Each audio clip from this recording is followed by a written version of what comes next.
বর্ণাহী গ্রামের এক প্রান্তে বাস করত এনামুল।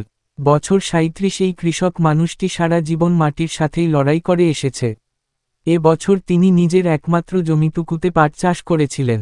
আশা ছিল ভালো ফলন হলে ছেলে মেয়েদের পড়াশোনার খরচটা উঠে আসবে। কিন্তু আশার চলে গেলেও বৃষ্টির দেখা নেই।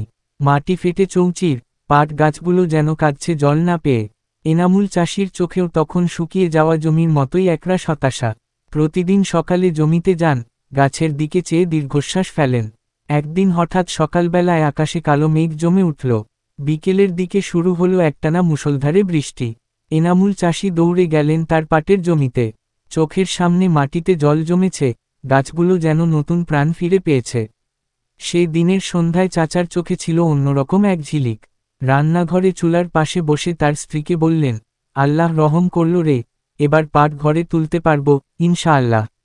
তার কণ্ঠে ছিল আশা, মনে ছিল নতুন স্বপ্ন। বৃষ্টি শুধু জমিতে নয়, এনামুল চাষির মনেও সে দিন ঘনিয়ে এনেছিল সবুজ এক বসন্ত।